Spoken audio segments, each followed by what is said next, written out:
Ya langsung pucet tuh bro. Reza di situ cuman diem aja, shock lah bro.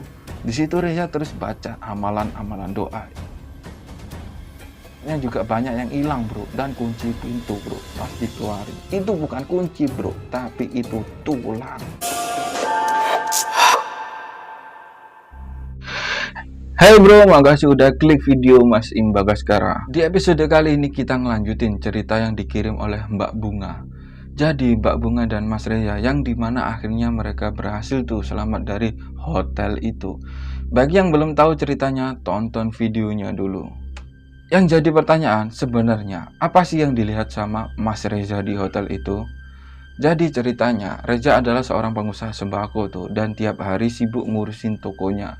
Suatu hari Bunga si istrinya Reza ini ngajak liburan tuh, ya karena kasihan kan ya tiap hari bantu-bantu Reza ngurus tokonya itu. Reza turutin tuh keinginan istrinya buat liburan. Saat itu siang hari bapaknya Reza ini ngajak ngobrol tuh. Tiba-tiba bapaknya Reza ini ngasih kertas yang berisi sebuah doa. Bapaknya Reza suruh hafalin doa tersebut. Singkat cerita berangkatlah Reza dan Bunga buat liburan. Ya kalian tahu mereka kemana aja. Bagi yang belum tahu tuh tonton di part sini. Dan akhirnya mereka sampai tuh di hotel. Sebenarnya Reza ini ragu bro, lihat penampilan dari hotel itu. Hotelnya remang-remang dan hawanya nggak enak banget. Karena udah terlalu malam, mau gak mau Reza putusin tuh buat nginep di hotel tersebut. Reza merasa kalau si Bunga ini juga ngalamin hal yang sama. Akhirnya masuklah Reza dan Bunga ke dalam hotel tersebut. Reza check in tuh. Di sini Reza merasa ada yang aneh sama si resepsionis. Reza ngelihat kalau muka si resepsionis ini pucet banget bro. Pas ditanyain berapa per malamnya, si resepsionis nggak jawab, malah ngasih kertas yang berisi tulisan 50.000. Reza ngerasa makin aneh lah sama nih hotel. Padahal harga rata-rata penginapan di situ udah 200 sampai 1 juta. Ini bro 50.000. Akhirnya sama si Reza bayar tuh 50 dan si resepsionis kasih kunci kamar yang bertulis kamar 72 lantai 2. Oke lah, Reza panggil tuh si Bunga buat naik ke lantai 2. Reza ngeliat istrinya ini kayak orang yang gak nyaman. Apalagi pas nyampe lantai 2 yang suasananya remang-remang dan hening banget. Sampai-sampai suara langkah kaki mereka menggema.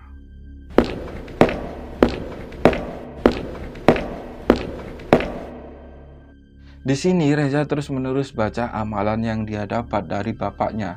Dan akhirnya mereka sampai tuh di kamar nomor 72. Pas Reza buka kamar itu, tiba-tiba bus. Reza ngelihat ada asap putih ngenai muka mereka.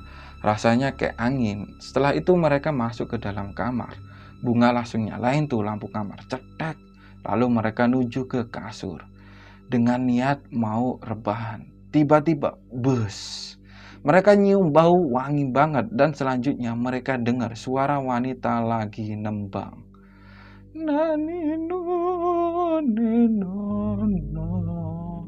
Di situ Bunga langsung meluk Reza tuh, dan suara itu makin lama makin deket bro.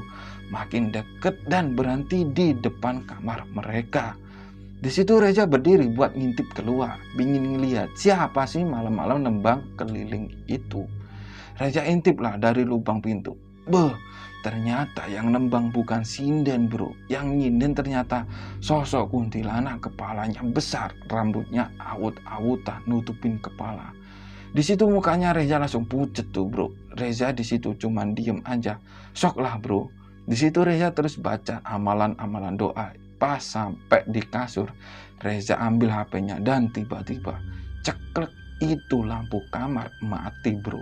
Si Bunga langsung meluk Reza tuh saking ketakutannya. Sampai si Bunga ini nangis. Di situ Reza buru-buru nyalain senter dari HP-nya. Dan saat itu senter HP mengarah ke pojok ruangan. Reza ngeliat tuh kuntilanak merah udah ada di situ bro. Badannya kurus dan kepalanya gede banget. Rambutnya nutupin muka dan tangannya panjang.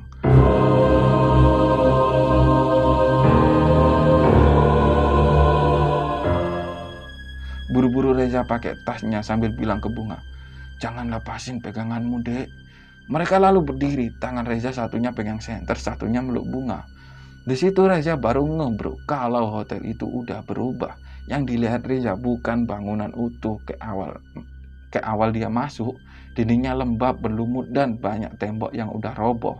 Atapnya juga banyak yang hilang bro, dan kunci pintu bro, pas dikeluarin. Itu bukan kunci bro, tapi itu tulang. Dan pintu kamar juga udah nggak ada bro. Mereka jalan tuh ngelewati puing-puing. Reza di sini terus baca amalan yang di dalamnya ada ayat kursinya. Pas udah di depan tangga turun, Reza ngelihat dari arah sampingnya muncul tuh sosok kunti merah. Sosok itu nunjuk si Bunga. Reza langsung meluk istrinya dong. Dia dekep istrinya erat-erat, ambil teriak. Reza masih sempet-sempetnya tuh buat nyenterin muka si sosok itu. Di sini Reza ngelihat mukanya sosok itu, matanya gantung, mulutnya robek hingga telinga, tangannya panjang, di ujung jarinya terdapat kuku warna hitam tajam. Nunjuk bro ke istrinya. Di sini Reza teriak, "Minggir, saya mau pergi. Saya nggak ada niatan ganggu." Reza baca tuh amalan dengan penuh keyakinan. Pas sampai di ayat kursi, dia hentakin kakinya satu kali. Tiba-tiba sosok itu mundur dikit. Dan dari belakang tubuh Reza muncul sosok kakek tua pakai baju warna putih sambil pegang tongkat. Sosok itu senyum bro ke arah Reza. Lalu sosok kakek itu ngedeket ke sosok si kuntilanak merah. Reza ngarahin Bunga ke arah tangga dan nyuruh Bunga buat buka matanya sambil bilang, "Sayang, hati-hati, ayo kita turun, jangan lepasin tanganku." Reza turun tangga duluan sambil megang erat tangan istrinya. Sampai di bawah mereka sudah mendapati banyak warga. Ada salah satu perempuan langsung meluk si Bunga. Pas Reza nyenterin ke atas tangga, di sudut dia ngelihat kakek-kakek yang tadi sudah berdiri sambil megangin tongkatnya. Sosok itu senyum ke arah Reza. Tiba-tiba Reza dikagetkan sama tepukan seseorang. Dia adalah Pak Dio. Pak Dio ngajak ke Reza keluar dari bangunan itu. Lalu Pak Dio nyuruh Reza untuk ke rumahnya dulu. Dan perempuan yang bersama Bunga tuh ternyata adalah istrinya Pak Dio, namanya Bu Wiwi. Akhirnya Reza dan Bunga pergi tuh ke rumahnya Pak Dio. Sedangkan para warga masih berkumpul di bangunan itu. Rumah Pak Dio ternyata cukup jauh bro. Tepatnya di sekitar parkiran air terjun. Singkat cerita mereka sampai tuh di rumah Pak Dio. Pak Dio langsung nyuruh mandi. Reza melihat kalau baju dia dan istrinya udah basah dan kotor banget. Setelah mandi mereka disuguhi teh hangat sama Bu Wiwi. Ternyata Pak Dio ini orangnya ramah banget bro. Pak Dio nyuruh Reza dan istrinya untuk nginep dulu di rumahnya. Gak pakai lama setelah ngerebain badan, si Bunga langsung terlelap. Mungkin capeknya kan tuh, setelah ngelihat istrinya udah terlelap dan dilihat udah aman, Reza pergi ke teras buat nyebat. Ternyata di teras ada Pak Dio dan 2 orang warga. Di sini Reza baru tahu kalau Pak Dio ini adalah seorang kepala desa dan 2 orang itu adalah sesepuh desa.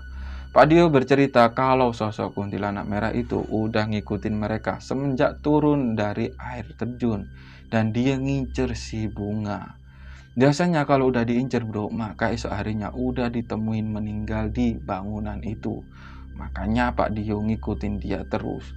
Pas udah tahu kalau Reza berhenti di bangunan itu, Pak Dio manggil para warga dan 2 bapak itu yang tahu tentang hal gaib. Di situ Reza langsung minta maaf tuh karena udah berpikiran buruk ke Pak Dio. Dan ternyata itu bangunan dulunya bukan hotel, tapi itu bangunan buat sekte aliran sesat, pemuja setan. Dan yang dipuja itu bro, ya si kuntilanak merah itu. Karena para pemujanya udah gak bisa ngasih tumbal ke sosok itu, para pemujanya habis kebakar di bangunan itu. Dan benar-benar habis bro. Semenjak itu sosok si Kunti itu bergentayangan. Awalnya udah disegel bro, tapi entah kenapa akhir-akhir ini dia keluar lagi. Dan ini Pak Dio berencana mau ngehabisin itu sosok biar nggak makan korban lagi.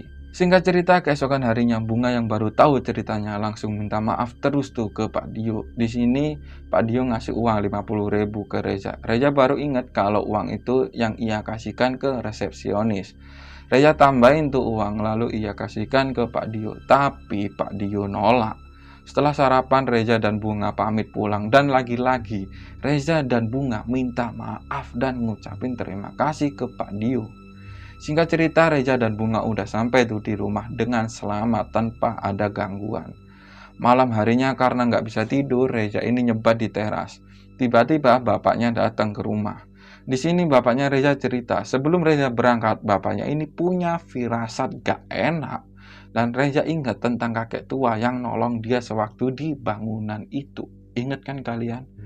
Bapaknya Reza gak tahu siapa sosok itu. Dan ternyata bapaknya juga pernah ditolong sama kakek itu sewaktu bapaknya ini tersesat di Gunung Arjuno.